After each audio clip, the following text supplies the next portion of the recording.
ખેડૂતો હવે શિયાળુ પાક લેવાની તૈયારી કરી રહ્યા છે, ત્યારે ઇફકો તરફથી ફરી એકવાર ખેડૂતોને ઝટકો લાગ્યો છે. ઇફકોએ ખાતરના ભાવમાં વધારો કર્યો છે. ખેડૂતો વધુ ઉપયોગ કરતા બે ખાતરોમાં ખાતરની 50 કિલોની બેગમાં ₹250નો વધારો કરવામાં આવ્યો છે. હવે બેગનો ભાવ ₹1720નો થયો છે.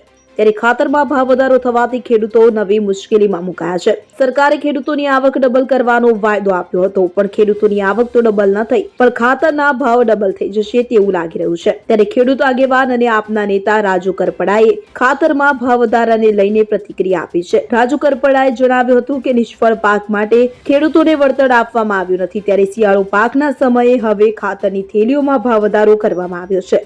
ત્યારે સરકાર ખેડૂતો પર રહેમ કરે. ખેડૂતો આ નવો ભાવ વધારો સહન નહીં કરી શકે. ખેડૂતો આત્મહત્યા કરી રહ્યા છે, ગામડાઓ તૂટી રહ્યા છે, ખેડૂતો ખેતી છોડી રહ્યા હોવાનું રાજુ કરપડાએ જણાવ્યું હતું. આ સાથે તેમણે સરકારને વિનંતી કરી છે કે ભાવ વધારો પાછો ખેંચવામાં આવે.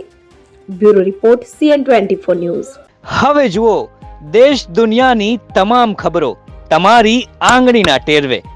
ઉઠાવો મોબાઈલ અને Google Play Store પરથી ડાઉનલોડ કરો અમારી CN24 ન્યૂઝ મોબાઈલ એપ.